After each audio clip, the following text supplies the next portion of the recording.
All right, welcome back, y'all. The Fix with Ryan Rothstein, live in the Prop Swap studios, and it's 10:30, so it's time for our NFL Eagles insider, John McMullen. Follow John on Twitter at JFMcMullen. PhillyVoice.com, SI.com is where you can find all of John's written work, and he hosts Extending the Play every Saturday morning right here from 10 a.m. to 11 a.m. Well, John, let's get more into the Eagles, although this game doesn't mean anything, yet it also means a lot for a lot of different reasons. Yeah, well, it doesn't mean anything for the Eagles.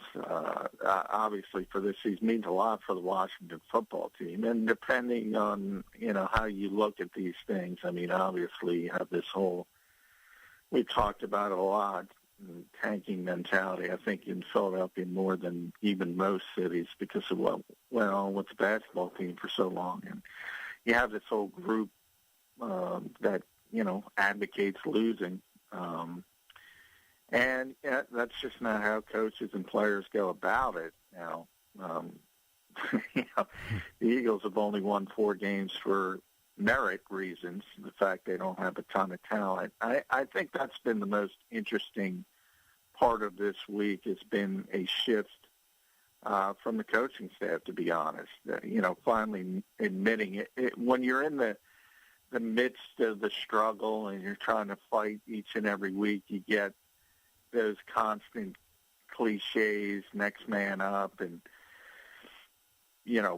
we have to power through it. We got to do the best we can with the hand we're dealt, all that kind of stuff. And now that all hope is lost, and week 17 is it, and then you start looking forward to 2021.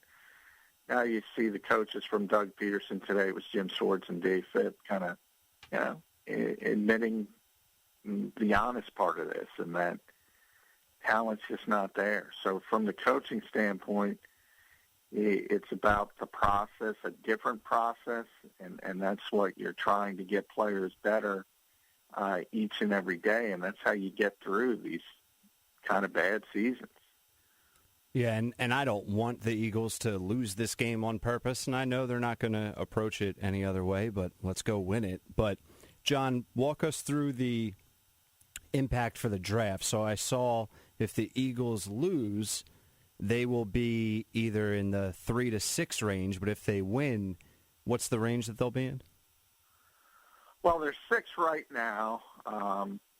They could, if a lot of things fall their way, the best they could get to is number 3. Number 1 and number 2 are already locked in. That's the only 2 teams locked in, and that's obviously Jacksonville and the New York Jets.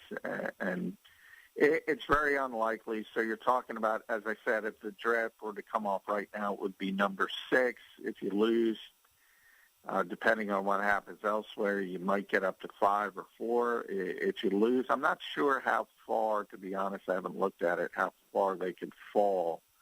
But, it's going to be a significant pick. And it's the most significant pick this organization has had since Carson Wentz, to be honest. And, I remember back then and remember how that unfolded. The Eagles had to trade up twice to get to that. So it wasn't like they had that number 2 pick on from playing that poorly. But I do remember Howie Roseman at the time and Doug Pederson at the time saying that, you don't want to be up this high very often. And they're not going to be up that high quite that high, but they're going to be up pretty high. And that's not a goal that you want to be at, to be honest. So, we talk about tanking, and they're going to most likely go out, not most likely, whoever's playing is going to go try and win the game. That's obvious. But are they going to be smart about this? So there's going to be guys, i.e. Zach Ertz, we've talked a lot about him. If they're looking to trade him and he goes out Sunday and tears an ACL in a meaningless game, that's not good business. So what could we see from that angle? I don't think you're going to see much of that. I mean, generally the rule of thumb in the NFL is if there's anything wrong, you're going to sit. So let's be honest. I mean, if you're questionable and you're on the Washington football team, you're going to try to go. That's it for you. It's either win or go home. Those guys are going to power through it. In a situation, if you're having a nagging injury, Fletcher Cox would probably be the best example, a guy who was barely practiced really for the last month or so, trying to get to each game day and trying to power through it. He wasn't able to do it after he tweaked his neck and had a stinger in Dallas. He's not going to play. I mean, guys like that is sort of the ones you shut down when there's no hope. Zach had been out, but he's healthy now, so I expect he's going to play. And from the Washington side of things, this is just off topic a little bit, but I saw you tweet about it and retweet Adam Schefter. Haskins, the former quarterback for Washington, went unclaimed. Do we expect him to be signed anywhere soon? I don't know. Really, you don't get into that off-season mode. I thought the interesting part was waivers, because if you claimed him on waivers, you would be getting that original contract. Now, you could even get a better deal for just waiting free agency and as a street free agent, but you don't have to deal with other teams. So I think the interesting part was, does somebody believe that they can fix this kid, and then you have him under contract for 2 more years and potentially 3 because he was a first-round pick at a relatively cost-effective number, sort of $2 million in that range. But now that he's a street free agent, you can get him cheaper, but you got to deal with other teams. So we know it's a quarterback-desperate league. He's going to get an opportunity. But there's no hurry at this point because the off-season has got a ways to start. But somebody will declare and get him relatively early to make sure. One thing you want with quarterbacks is they need to be in through the whole off-season program to learn the offense and all that kind of stuff. And it's going to be interesting from that standpoint. Are we even going to have an off-season program again? Yeah. Because things aren't going well on the COVID front. Yeah, no, that's a good point, and that's something to keep an eye on. I can't even imagine what this offseason is going to bring from that standpoint. All right, we talk about if the Eagles win, this is their potential draft position. If they lose, this is their potential draft position. Just for fun, John, what is the ideal scenario from John McMullen's standpoint on the best team to win the NFC East that would benefit the Eagles and the division's future?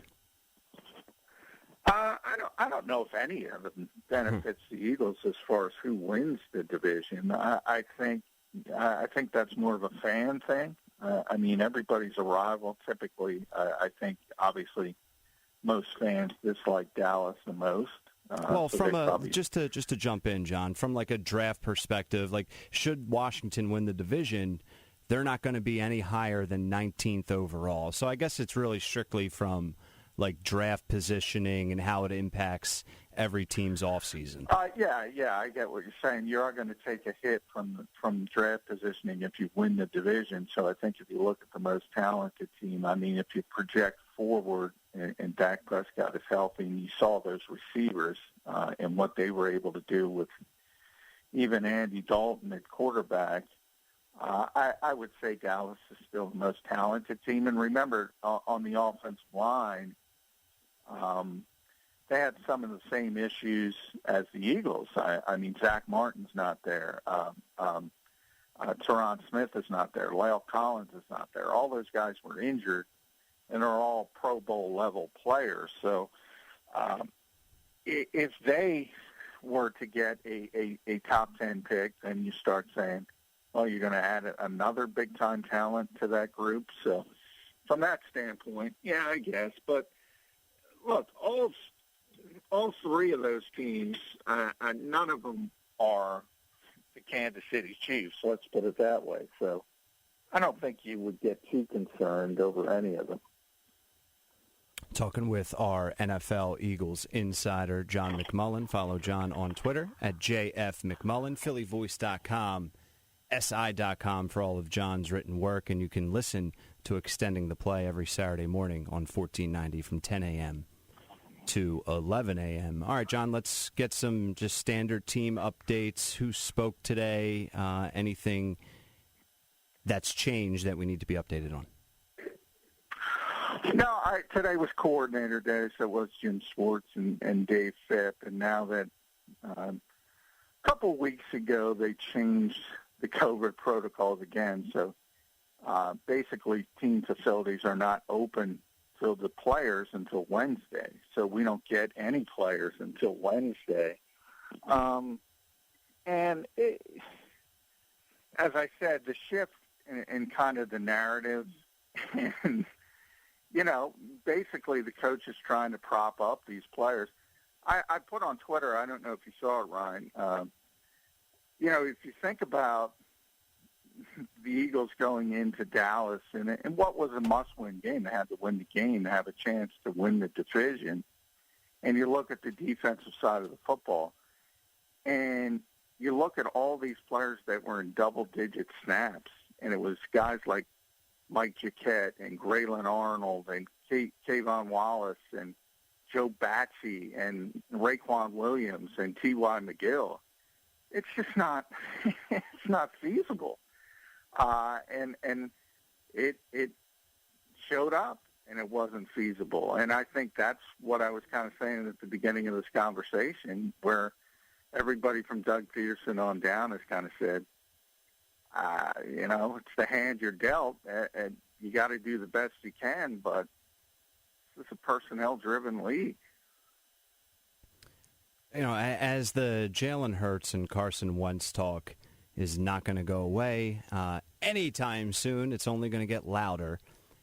I brought this up, and I can't even remember if I brought it up to you in the past week or so, but I said it with Rich Q, what are the Eagles doing exactly with Jalen Hurts? And I say that because I'm fine with Carson Wentz being benched. But for him to not come back in here, you have Jalen Hurts playing, and he's playing well. The team stinks. They've been losing.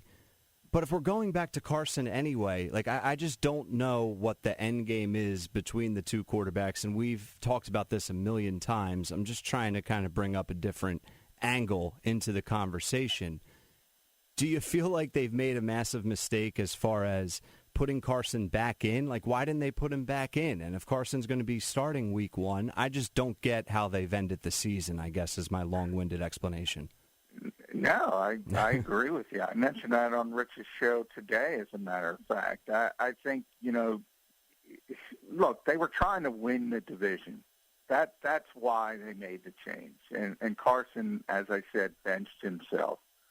But now that you look back and you say they didn't win the division, and basically they scored the same amount of points with Jalen Hurts as they do with Carson Wentz, and you have the same issues, the offensive line not performing well, understandably so, because of all the injuries. The receivers still stink. The running backs are overrated.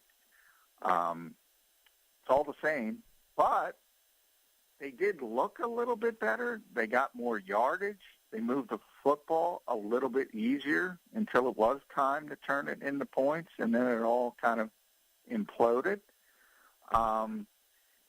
And now you take a look back in hindsight and say, what have you accomplished other than creating more controversy? Because now it's more legitimate now, because you can say, well, Jalen Hurts moved the football better than Carson Wentz. You can say that, and you got a point, to be honest. But you're right. I think the team is going to go back to Carson. So from my standpoint now, I've reverted back to where I was at the start of this. Not to say that Carson deserved to be in there, but again, it's bigger than that.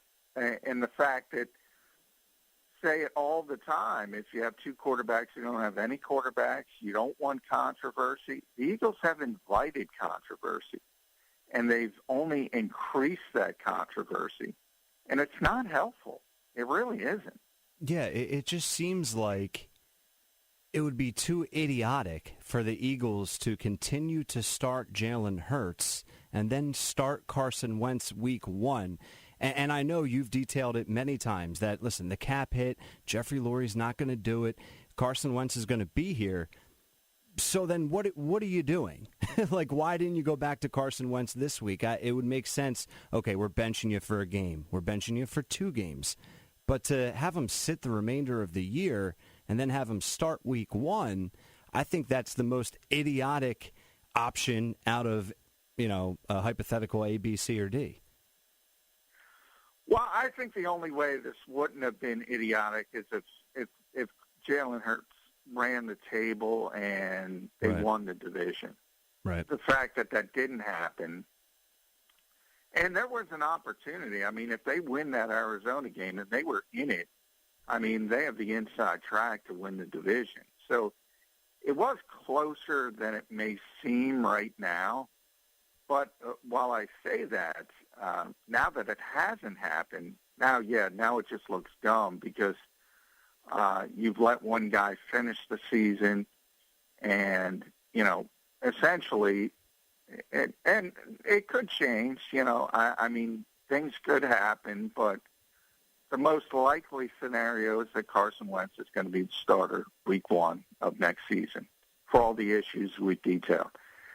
And it's just now you have in the back of your mind, let's say you kick off and he performs poorly. I mean, the pressure is going to be immediate and it's going to be intense to bench him.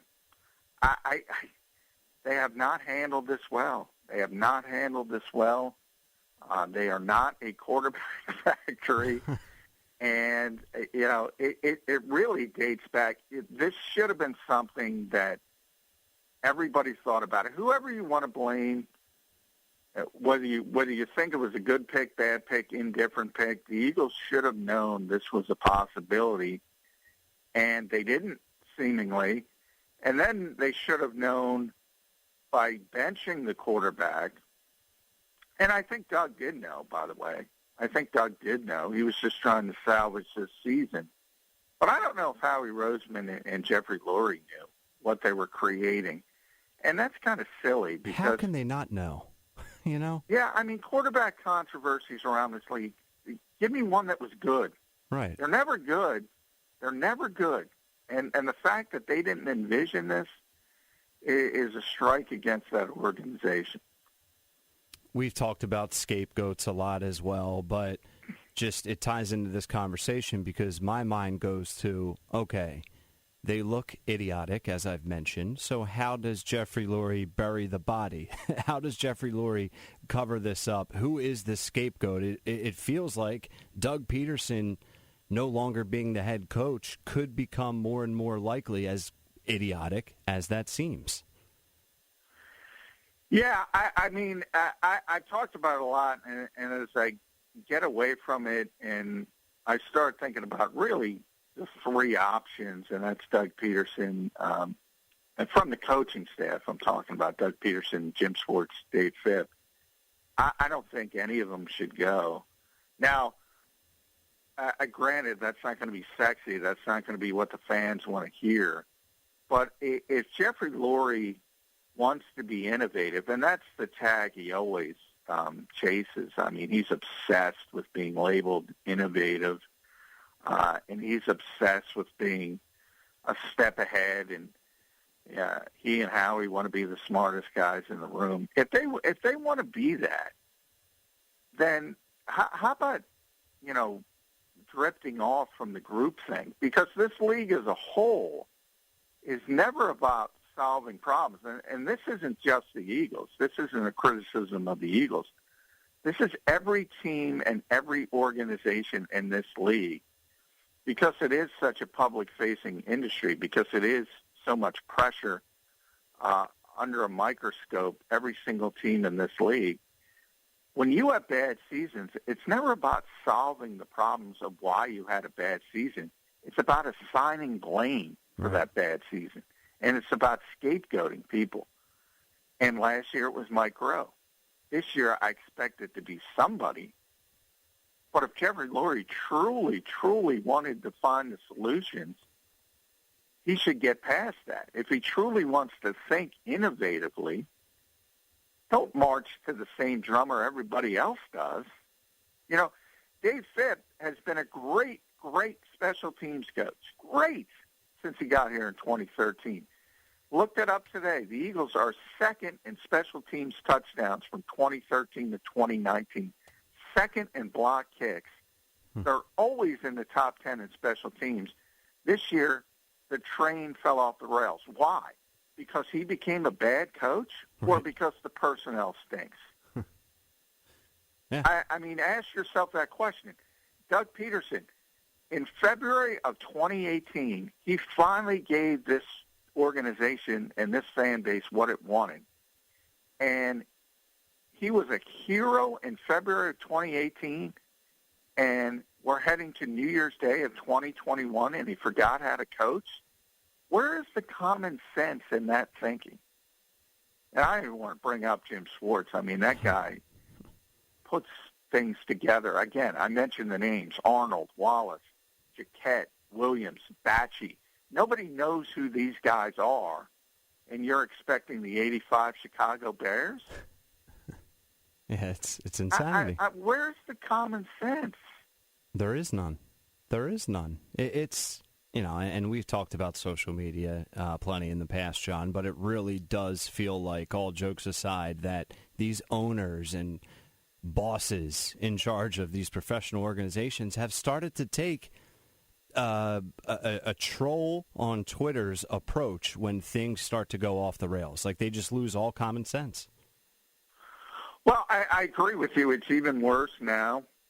I mean, but it's always been that way. Even before social media, it's always been a very reactive business. It's always been a very, as I said, the goal is to assign blame. Yeah. And any other business, that's kind of a dumb way to do things. I mean, if something goes wrong, you want to find a solution to get it back right. Here, and again, it's not just the Eagles. You want to assign blame, and you want to put that scapegoat out there and say, well, we're going to change this. And the ultimate, all you get out of that, to be honest, is you get that off-season bump. And, yes, the fan base gets excited. Well, we have a new name, and things are going to change. It never changes. It never changes. It only changes when you stack good decisions and when you make good personnel decisions and when you get good players in. Look, everybody in this industry, everybody will, you know, if you ask them who the greatest coach and certainly the modern generation, really the history of the NFL, you know what name you're getting. Belichick. The Patriots aren't good this year. Do you think they're not good this year because Bill Belichick all of a sudden forgot how to coach? Oh, you can argue the fact that he had that team at 6-6 at one point is Coach of the Year worthy. Exactly. Yeah. I mean, and that's what Dave Phipp was saying today. Coaching is all, and when he talked about the process, different type of process, again, the Sixers co-opted that word. That's not what it means. That's what coaches do, and that's how they get through the emotion, you know, because football is such an emotional game. And let's face it, I mean, fans and even players can get so down when you have a disastrous season. So as a coach, how do you get through that? Because your goal is always to make the players you have a little bit better, and it never changes. Whether it's a superstar, whether it's really good talent or really bad talent, that's always your goal. And there's a lot of times, as I said, many times with you on different platforms and this show, I think last season was Doug Peterson's best coaching performance, far better than the Super Bowl season, because that team shouldn't have been anywhere near the playoffs. and they managed to make that run at the end of the last season. And this group is obviously, even worse than that.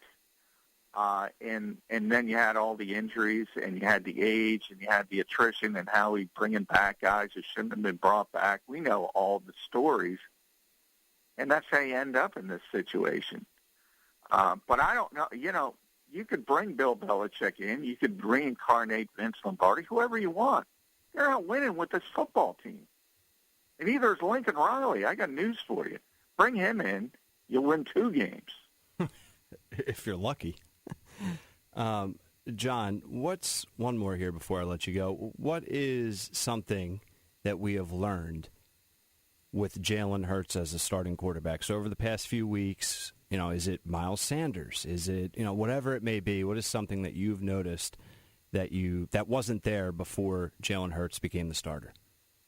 I think what the most obvious is he's a quarterback. A lot of people, when the Eagles drafted him, thought he was a gimmick player, thought he was Taysom Hill on steroids, thought he was that type of guy. No, he's a quarterback. And that he proved that he has the potential to be a starting quarterback in this league. Now, a starting quarterback means 1 of 32. If you're down in the 25 to 32 range, it's not going to help you much. But it does mean a lot from his standpoint when you are a second-round pick. And when you have that many questions about whether you can do it at this level, I think he's proven to a lot of people that he's got a chance to be a real starting quarterback in this league. And I think that's fair to say. But to assume he's going to be a top 10 guy or anything of that, no. We've seen too many mistakes over the past 2 weeks. And by the way, there's nothing wrong with that. I mean, he's 22. He should have a learning curve. And you're seeing it. John McMullen, every night here on The Fix at 10:30 for your football fix. Follow John at JF McMullen on Twitter, PhillyVoice.com, SI.com, and be sure to listen to Extending the Play every Saturday, 10 a.m. to 11 a.m. right here on AM 1490 Sports Betting Radio. Another short week here for The Fix. Tomorrow's our Friday, so John and I will do it one more time tomorrow and try and fit everything in to one segment. Sound good, John? We always do it, right? We can do it. We can do it. We always have, and we shall one more time. All right, John, I appreciate it, my friend. Enjoy your night. All right, you too. Thanks, Ryan. Yep. There he is, Johnny Mack. It's just, I'll say it again. We've said it a million times. It's a mess right now in Philly. It really is a mess. And, John mentioned when I brought up, what are the Eagles doing here with Jalen Hurts and the benching of Carson Wentz, and if Carson's going to be the starter week 1, it's just none of it makes sense.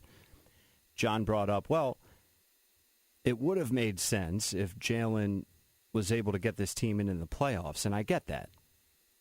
But with the fact of Carson being back next year lingering over your heads, that should have never even been an option. Right? Because my thinking is, and you know me, if you've been listening to the show, following me, whatever it is, I've been screaming and yelling for Carson to be benched. It was time. But if he's going to be the starter next year, you should have put him back in. Because now, like John said, they're just digging a deeper hole, and they're making this controversy bigger and badder. So I don't know what the end game is. I don't know where the light at the end of the tunnel is, but no one can certainly see it from here. All right, 1 hour down. Plenty more to go. Plenty more to get to. The Fix with Ryan Rothstein live in the Prop Swap Studios. We're going to take a break. When we come back for the start of the 11 p.m. hour, Kelly Bidlin from the VSiN Network joins me to talk some best bets this week on your wagering menus